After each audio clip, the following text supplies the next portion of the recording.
होना चाहिए पहला। दूसरा नंबर की जॉब प्लानिंग हो गया तो हम परमिट ले लेंगे। परमिट हर एक काम के लिए लाजिम है, क्योंकि इंडिया में काम कर रहे हैं या दुनिया में कहीं भी काम कर रहे हैं, बिना परमिट का नो परमिट नो वर्क। तो हम परमिट भी ले लिए और परमिट लेकर के जो है ना हमने काम अभी स्टार्ट किया हुआ है, मतलब हमें परमिट मिल गया। अभी हम चाहे तो जो जिस प्रकार की परमिट मिला है उस प्रकार के हम काम चालू कर सकते हैं।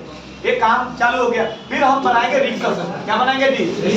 रिस्क असेसमेंट बनाएंगे। रिस्क असेसमेंट हम जब एक्सकवेशन करने जा रहे हैं उस एक्सकवेशन में क्या काम है, क्या में खतरा क्या है और खतरा से हमने रिस्क असेसमेंट बना लिया।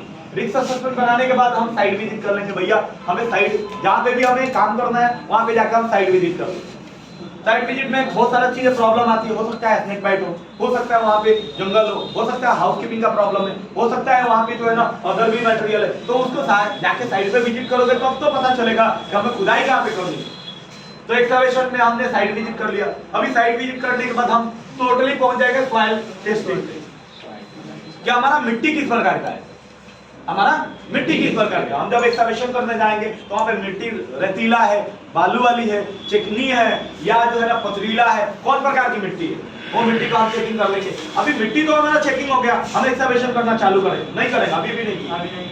अभी हम यूटिलिटी फैसिलिटी को बोलेंगे। ठीक है, माटी तो हमने चेक कर लिया, अब यूटिलिटी फैसिलिटी।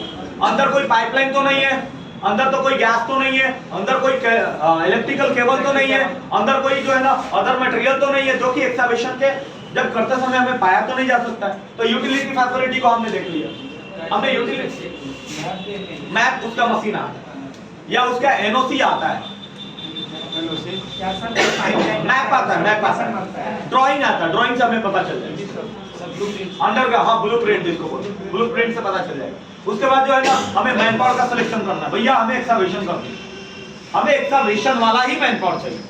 या वो मैन पावर जो भी होगा वो ट्रेन होना चाहिए, कॉम्पिटेंट होना चाहिए। कॉम्पिटेंट लैंग्वेज में कॉम्पिटेंट का डेफिनेशन हुआ, वो ट्रेनिंग लिया हुआ होना चाहिए, उसको एक्सपीरियंस होना चाहिए, उसको नॉलेज होना चाहिए और वो एक्सकवेशन के लिए क्वालिफाइड या सर्टिफाइड होना चाहिए। तो ये हमने देख लिया। फिर हमने देखेंगे, ध्यान से हम देखेंगे कि जहाँ पे एक्सकवेशन करना है वहाँ पे जाने आने का प्रॉपर रास्ता है कि नहीं है, वहाँ पे हमें मिट्टी खोदेंगे तो जाएगा कहाँ, ये सारी चीजें ध्यान रखेंगे। उसके नियर बाई कोई बिल्डिंग तो नहीं है जो एक्सकवेशन में जो है ना जाकर के जब एक्सकवेशन करेंगे तो जाकर के कोलैप्स तो नहीं हो जाएगा, ऐसा तो नहीं है कोई स्ट्रक्चर पड़ जा रहा है, ऐसा तो नहीं है कोई जो हाउस पड़ जा रहा है, कोई बिल्डिंग पड़ जा रहा है, उसके जो है ना हम ध्यान देंगे।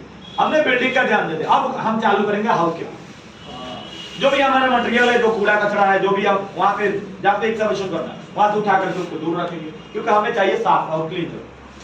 तो हाउसकीपिंग कर लेंगे। हाउसकीपिंग के बाद हम मटेरियल और मशीन और मटेरियल को शिफ्टिंग करेंगे। जैसे सोरिंग का मटेरियल होता है, सोरिंग मटेरियल हो गया, अगर सोरिंग मटेरियल चाहिए तो लेके जाएंगे। हमें मशीनरी चाहिए, जैसे एक्सकावेटर हो गया या ड्रिलिंग मशीन हो गया, जो हाथ से ड्रिल करते हैं होते हैं, वो वाला पथरीला जगह है तो ड्रिलिंग मशीन वगैरह चाहिए। तो उसका सिलेक्शन करेंगे और उसमें भी हम शिफ्टिंग करेंगे। तो सिलेक्शन में जिम्मेदारी ये होती है वो उसका फिजिकल कंडीशन सही होना चाहिए, सर्टिफाइड होना चाहिए और जो भी उसका रिक्वायरमेंट हो फुलफिल होना कंपल्सरी हो।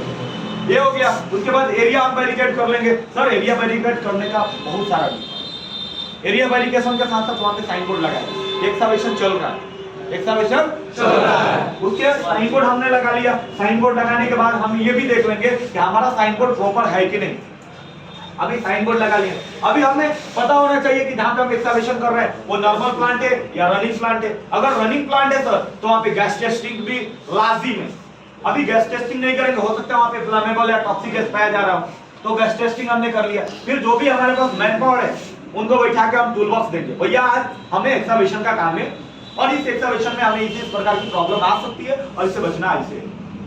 ठीक है, हमने टूल बॉक्स कर लिया। उसके बाद हमने जो है ना एक्सकवेशन स्टार्ट कर लिया। अब खुदाई हमारा चालू हो गया, या मैनुअल हो या मशीनरी से हो, यानी एक्सकवेटर से या फावला से हम एक्सकवेशन करना चालू कर लेंगे। अभी हम एक्सकवेशन हो रहा है तो उस एक्सकवेशन जब हमने मिट्टी सॉइल टेस्ट किया था तो हमें पता हो गया था कि ये सॉइल टेस्टिंग में यहाँ पे सोरिंग होगा, स्लोपिंग होगा या बेंचिंग होगा। तो उस हिसाब से हम सोरिंग, स्लोपिंग और बेंचिंग हम करते चले।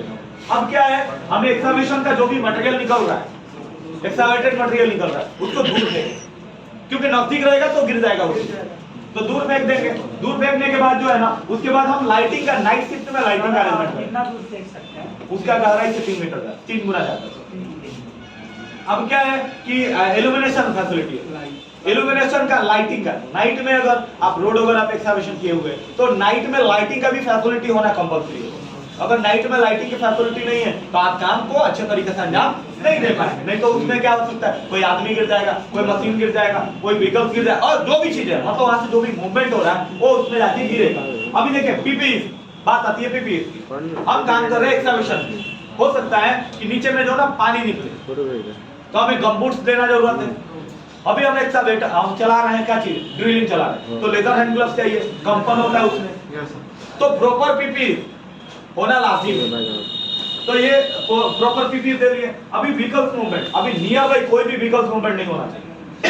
एक्सकैवेशन का जितना गहराई है उसके 3 गुना ज्यादा दूरी से ही व्हीकल्स जाना चाहिए, 3 गुना ज्यादा दूरी से। अगर एक्सकैवेशन का लंबा गहराई 6 मीटर है तो 18 मीटर दूर से ही व्हीकल्स जाना चाहिए। ऐसा नहीं ककड़िया चले जाए, रूट नहीं होगा सब जाने का। हाँ नहीं, उसका एक्सेस अलग अल्टरनेट रूट बनाइए, अल्टरनेट बनाइए। आप देखें हाईवे पे जाता है लोग, तो हाईवे पे जहाँ पे पुल वगैरह डालता है वहाँ पे क्या करता है, अल्टरनेट बना देता है, अल्टरनेट बना देता है, वो बना दीजिए। टेम्परेचर भी बहुत मायने रखता है सर, हो सकता है अंदर का टेम्परेचर बढ़ जाए और टेम्परेचर ज्यादा है तो उसके हिसाब से आप कंट्रोल में कर लीजिए। और फाइनली आती है बात वेदर कंडीशन में। हाँ वेदर कंडीशन की बात आती है।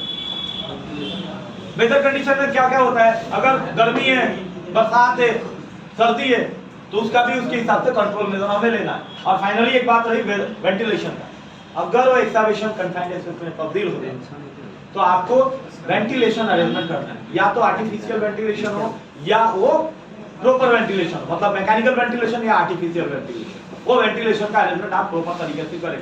तो ये हो गया हमारा एक्सकैवेशन करते समय करने के लिए ये सारी कंट्रोल मेथड। तो इतना सारी चीजें हम दिमाग में डालेंगे और दिमाग में डालने के बाद हम जाकर के एक्सकैवेशन करेंगे। इसमें टोटल 21 से 22 पॉइंट हो गए।